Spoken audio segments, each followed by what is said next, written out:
Hello and welcome back to Cupid. Rosa shuffled through more papers and saw a different penmanship in one such entry, and it caught her eye. January 1500. New century. I like it. I smell change in the air. It is so much easier to lie when you have the means. Trading is a good sport. My name nowadays is Baron Eric Dubuchar. How could I have forgotten mankind's paralyzing obsession with titles? Names have power. Titles have power. I simply bought a horse and good robes and introduced myself as such, and everyone fawned over it. I could get used to this.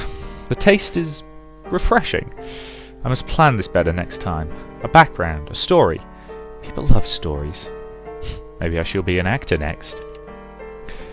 27th of March, 1507. Cretins everywhere. Human nature stays the same. The powerful will take advantage of the damned. So it is all a struggle for control. Is that all there is? I have thought it would be different somehow.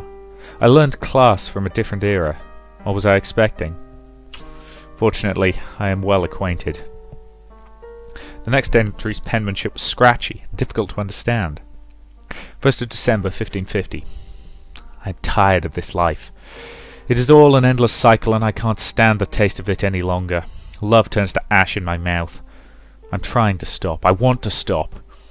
It is my 7th day without consuming anything other than normal food. It barely grazes the bottom of my stomach. I want to see if I will die without eating love. I'm sick of this.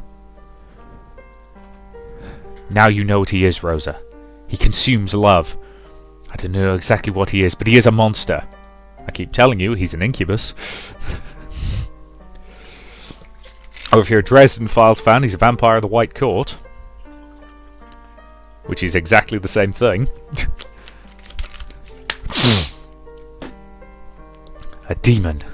Didn't I tell you? I felt it in my bones. Read more. Perhaps there might be more. 4th of December, 1550. This is my 10th day without it, and I'm still alive. Barely. I can't even see where I'm writing anymore. I'm so weak. My body is in pain. Am I dying? I'm afraid. After all my whining, I still want life. Isn't that funny? I'm sleeping again. Sleep is the only thing that sustains me, and it's dangerous for me to linger in sleep's domain, especially when I have not eaten. I have to keep writing. It's the only way to tell my mind it's still my own. Maybe I should find something. I can't take it anymore. So that was why he fell so easily for the sedatives. That's not all. Perhaps we can destroy him this way as well. He's at his most vulnerable right now. If we attack now, he won't be able to put up any defences. 12th of February, 1601. I have rewritten all of my entries into a new journal, and I have kept some that were close to my heart. I don't know why I keep writing. Perhaps this journal is my will to live. I look back on it, and it reminds me of the years I have endured. Sometimes I have a suspicion that this is my only reason. This perverse, obsessive compulsion to hoard time, years, and names. It can't end, because it's such a shame. It's almost time to leave again. 19th August, 1605. My ship arrived in France today. I plan to settle in a smaller town. I'm sick of the taste of instant gratification. Maybe I will try a different approach next time. I need to blend in with the citizens first. My French needs work. 29th of June, 1724. Why do I keep doing this to myself? I shouldn't care so much. It always ends up broken or destroyed. I never learn. I should leave before... The entry was not finished and some fresh pages were torn from the book. Even if there were no names mentioned, Rosa felt that that last entry was for Catherine. There were no more entries that she didn't explore, but she decided to close the book. She had read enough for now. Okay, so we finally have an answer of what time period we're in. We're in the 1700s. Fine. That's reasonable. Yeah, which, as I say, does also, because yeah, it logically did have to be pre-revolution France, didn't it? Anyway. Sorry, that's the historian in me coming out. Rosa's hands were shaking by then. A growing feeling of understanding came over her. His thoughts were too much like her own. They were too similar. Guillaume consumes love. Rosa remembered the taste in her mouth when she had kissed Catherine. There was something else in that kiss. A boundless flavour that coated her mouth and made her realise how hungry she was. The same night that Catherine began to change. Rosa's throat throbbed. The thumping felt like it resonated through her whole body. Rosa fell to her knees. That same feeling of dread began to rise up in her throat. The mere mention of the thought seemed to summon the great feeling in her chest. She gagged. Did I taste Catherine's love that night? Then that means I'm also... Mother, am I... the same? She hastily pulled out the locket that Guillaume had given her previously. It was still as difficult to open as before, but right now Rosa was armed with a terrifying conclusion. She struggled with the damn thing until she thought her nails would peel from her fingers, and the pendant popped open, revealing a yellowing portrait inside. Oh, finally figured it out, have you? Do you see it now? Do you see why Mother wants his punishment? My child, he is a monster. The very thing I stopped you from becoming. Don't you see? I saved you. I stopped you from feeding on other people's love. I didn't want you to be filthy. Mother's love is all you need. You have learnt enough. Now you know what to do. Kill him. He is what I feared the most, Rosa. Called it! He must perish. Rosa's face contorted into worry. The discovery of Guillaume's identity shook her to her core, but it also made her feel the burden of their years together. Perhaps the understanding of his pain as well. Must we really do this, Mother? You have doubts after everything you have learned? No, but this knowledge makes me want to... You stupid child. Can't you see what should be done? Do it for the greater good. He should be stopped. It is the right thing to do. Is it really? It's easy to say that, but what do you really want? To stop him from hurting more people. He must be stopped. If he will not stop, there will be more victims in the future. He has grown in pride and greed. There is no telling what he will do in future. He is nothing but a monster, a rabid dog that must be put down. But is it really the right thing? Is death the only way to change him? Maybe not, but let's be honest. You know, it's clearly a base level instinct, and he's tried.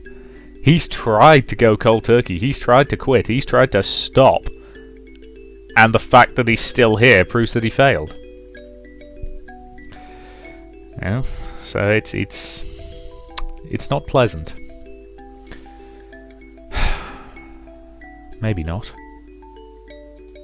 Maybe not. But must we risk it? He has become haughty and powerful, and soon enough his power will drive him mad. Am I not like him, Mother? Am I also a monster? We are the same. No, you are not. You are not a monster. I have raised you, guided you, loved you enough. All my sacrifices were for you. Stop you from turning into something like him. Oh, I was always afraid. Always, always. But you are my dear daughter. He may be a monster, but you are not. Because of me. Because of a mother's love for her child. Now that you know his true face, there is only one thing to do. Kill him. No. No? I think he can change. Perhaps I might still be able to save him. He will never change. You cannot change him, child. This is his nature. That kind of creature has no redemption. Yes, but isn't he a creature of love? So am I. Love, no matter how lonely and depraved, always gives of all of itself. Only I can understand. Only I can save him. That's why I want to try. So what do you intend to do? The spell cannot be reversed now. It is dangerous to leave it unfinished. I will light Agape to make him remember. Will that even work? What if it doesn't work, child? Agape is a blessing, not a curse. A monster of his caliber will only shrug it off. And what will you become of you then? Please, don't do this. Trust in me, Mother. I will do the right thing. You? You? What could you possibly hope to do, you dumb child? You're ignorant, naive. Just a brainless, dangerous, idealistic girl with her head up in books and fiction. There is no happy ending in this life, you worm.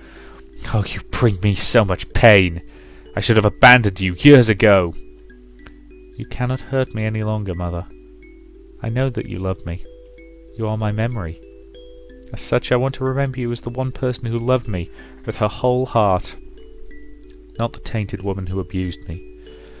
It is my fault you act this way. Your voice is my own insecurities, my own pain. Now, not anymore. How dare you degrade me into an apparition? I am real! Listen to me! You called me a good person before. You believe in me, don't you, Mother? You have guided me well. Believe in me. Believe that I am doing the right thing. I love you so much, but I cannot allow all your wishes anymore. Let me make my own decisions from now on. Scream or plead. Plead.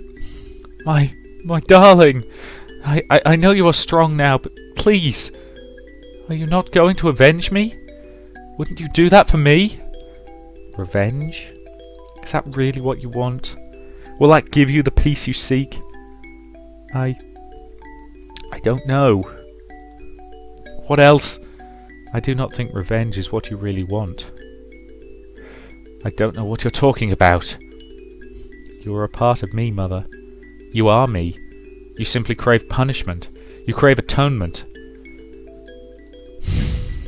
Is it not true? Darling, what will become of me now without my role to guide you? Can you really make it on your own? Of course, Mother. I will still listen to you and love you. But my mind is clear, and I am capable. I will save him, whether you allow me to or not. Why? Why are you making an effort to save him? After all that he has done? Because I am all that he has left. But you have seen what he really is. You have seen his true, ugly face. We are all ugly. I want to believe there is something worth saving in him as well. After all, Mother, where would I be if you'd not seen beauty in me too? I'm sorry, Mother. I know you hate him from the bottom of your heart, but I have already forgiven him, like how I have already forgiven you. I understand. I cannot stop you from feeling this way, can I? I will try to save him from himself because that is what I am supposed to do. Perhaps it's the reason I was sent his way. I've got to spend years with him, have memories of him. He taught me how to be strong. He got to watch me grow into his strength. It's more than I can ask. You do know that he does not feel the same way for you. He does not love you, child. Yes, and that makes me better than him, because I love him without asking for anything in return. A concept that has never yet crossed his mind. So be it. Just know that he is powerful and full of pride. He will not take kindly to being bound by magic. We can only hope, Mother. Take care of yourself, please. I am always here in your memories, my dear. Whatever happens, please, take care of yourself. Thank you, Mother. My beautiful daughter. I love you.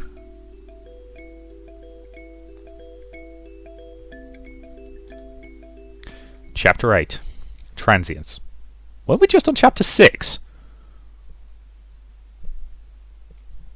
Seriously, I could have sworn we were. I could be wrong. Or it could be something as simple as Chapter 8 is what happens when you go a specific way and Chapter 7 is what happens when you go the other way. Maybe? Ow. Oh. Sorry, my ankle just went crack. You know that feeling when you crack your knuckles? You know, like that?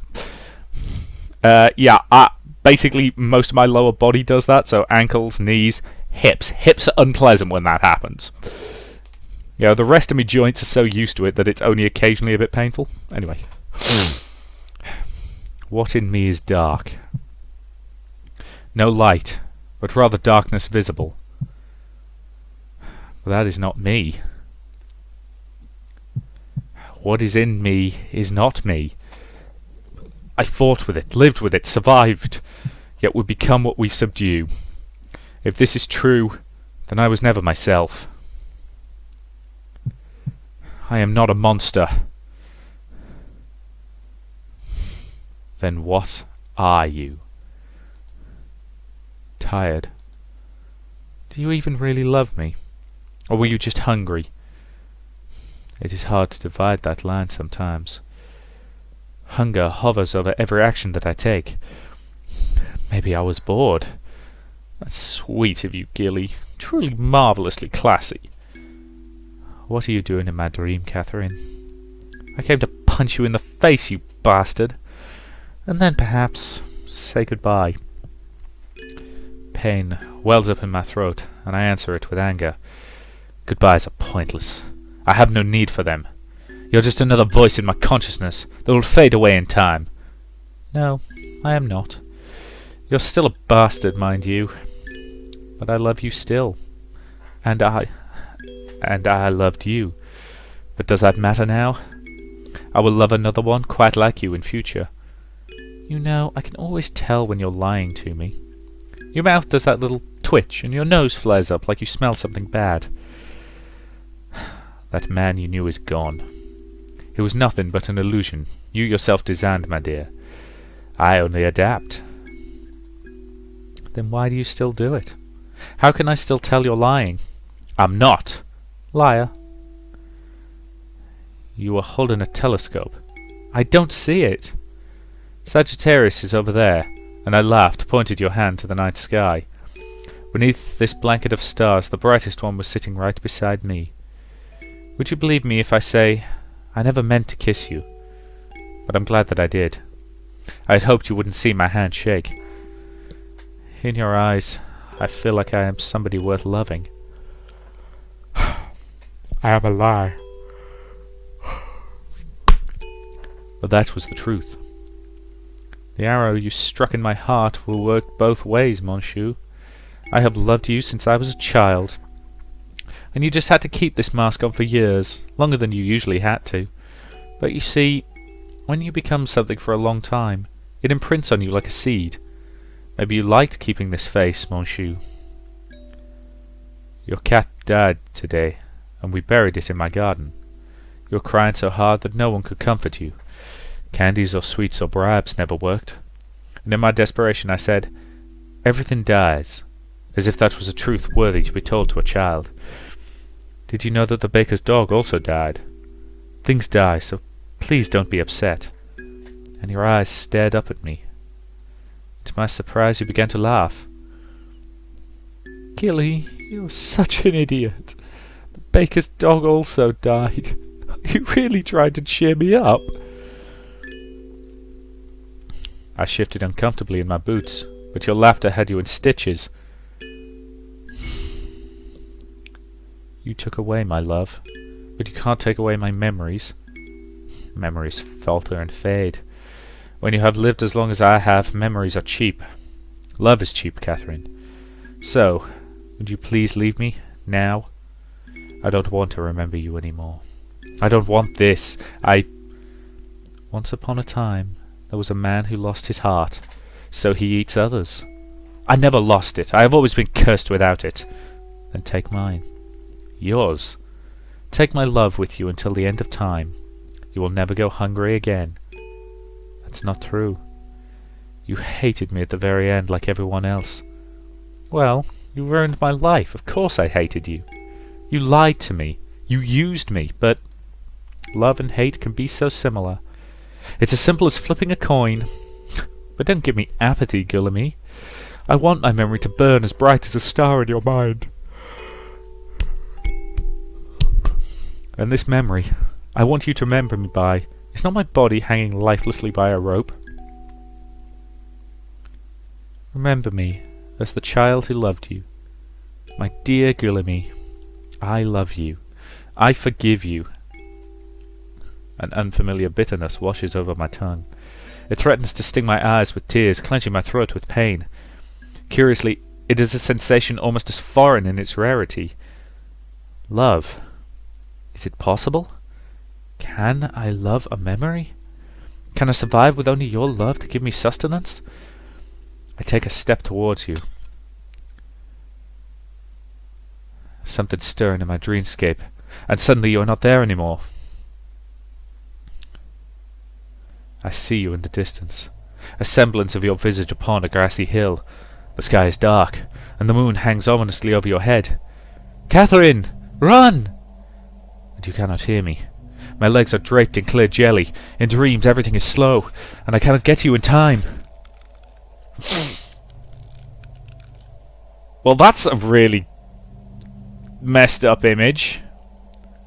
I'm not going to censor it because those aren't nipples, those are eyeballs. But Jesus Christ, that is just, what the hell? I think I need a strong drink. I really wish this was a glass of vodka and not of water. Ugh. Your face begins to change. You are Catherine. You are Emily. You are Marcus. You are Diamandis. You are Psyche. Your head begins to snap and distort. The skin bubbles and the flesh tears to reveal the pulsating hide of the monster inside. Your glistening heart pumps in your chest. Your feathers pruned from majestic, greasily feeding. Yet I am not afraid of this thing and its many mouths. You are merely holding a mirror up to me. A slithering hand wraps around my neck and lifts me from the ground. The pressure tightens as I struggle, and one of your tongues licks to the side of my belly as if sampling the food before the course. Running away again? Content to starve yourself and feed off a memory? Pathetic! You still look like Catherine. Maybe that's the most painful part. I can't bear to look at you. Why starve yourself when there is plenty to eat? Why beg for scraps when you can gorge? Did you really think your life could change? You know better. Son of beauty, brother of night, love. That's you. You are a sickness. Wherever you go, the shadow will haunt you. Collect your trinkets by all means. Relive your precious memory. But know that you will be nothing more than a hypocrite. A clean man walking in a mountain of filth. Open your eyes. Open them. Behold my true, glorious form. Humans are insatiable. Men and women, they are rabid for love. How many times have you been their toy? Humans are cruel to all the things they desire. I must be powerful. I must be on top. I control them, inside of them controlling me. I will not be a piece of meat. Never again. Your face softens, and the grip on my neck drags me close to your lips. You claim my mouth with yours, and it tastes just like honey. Spit ropes between our lips. Love is my sustenance. Love is my sustenance. I will take what I can, because they are so willingly give. I must get rid of this dastardly spell I am under. It is playing with my mind. Catherine is gone like her memory, and in the end, this was all an old, vile magic. A cheap parlour trick. Whoever touched me will pay. Well, that's creepy. Actually, most of the game has been really creepy. Gullimy woke with the dream still fading from his memory. He was not in his room, but in Catherine's. This did not surprise him. Whoever cast the spell did not do so on a whim. To take him away from his sanctuary was to render him weaker. A pure white candle flickered on the table. Its flame looked as though it was ready to go out. I couldn't save you. I tried. Rosa stepped out of the shadows. You? Guillaume stared at her with irritation.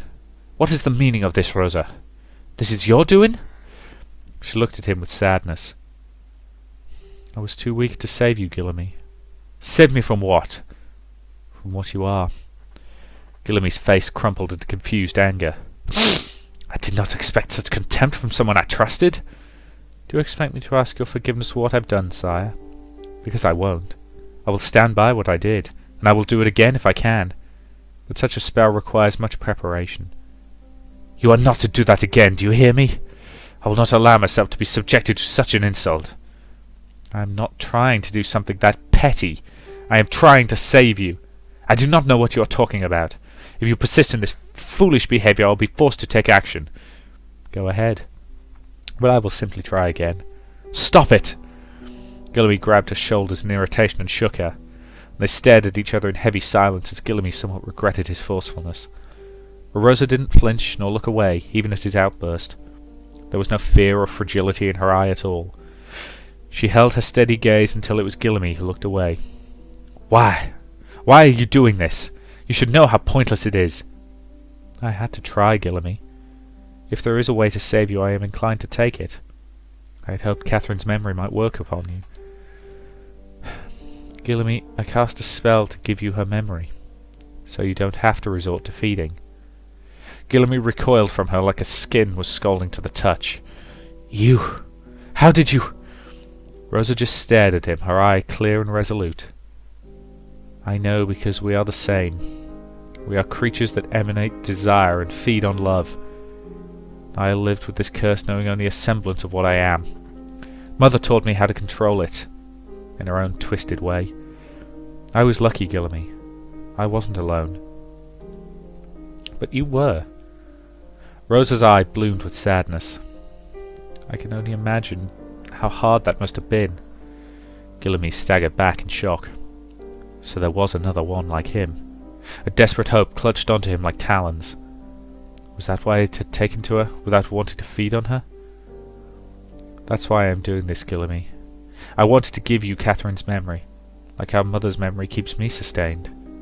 Love doesn't have to be taken like this. There are other ways." Gillamy frowned indignantly. "Do you think I haven't tried that? You're still very young, I can tell.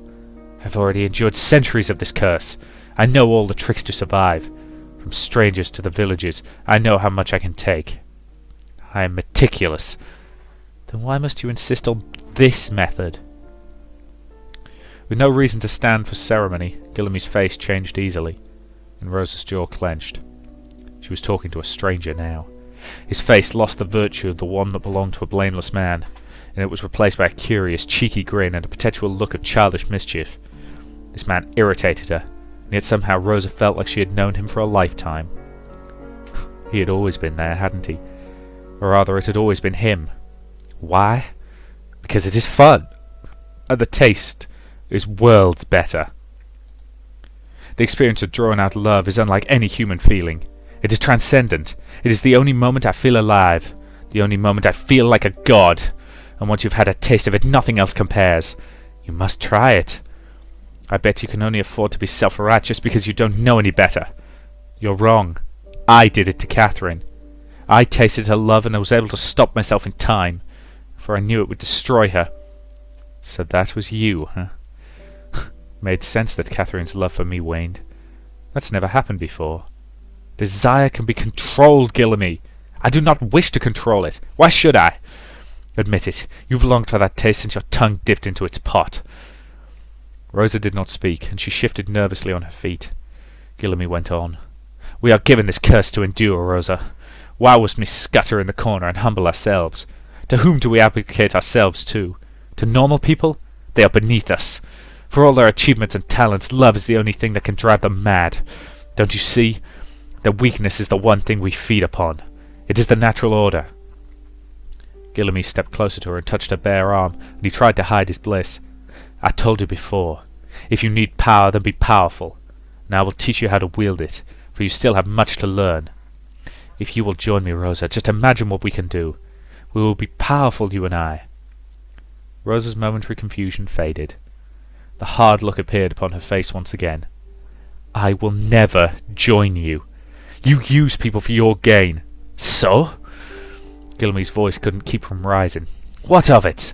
Isn't that the rule of human existence? It is a game, Rosa. A game I play to win. So people's lives are a game to you?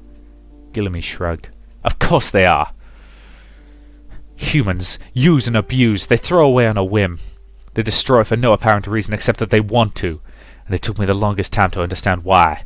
I realized it is simply their nature. Humans don't play fair, but I do, and I still get ahead. Rosa's eyes narrowed at Gillamy. How can you throw people away so easily? Don't you see there are good people like Catherine? You're afraid to remember, afraid to give them the worth they deserve. You rejected her memory, content to forget her value.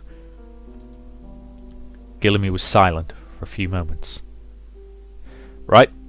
Ow. That's a reasonable-ish point to end this part. So I will say thank you very much for watching. It feels like we're getting quite near the end of this. I suspect there's only 1 or 2 more parts left, unless this is a very long chapter.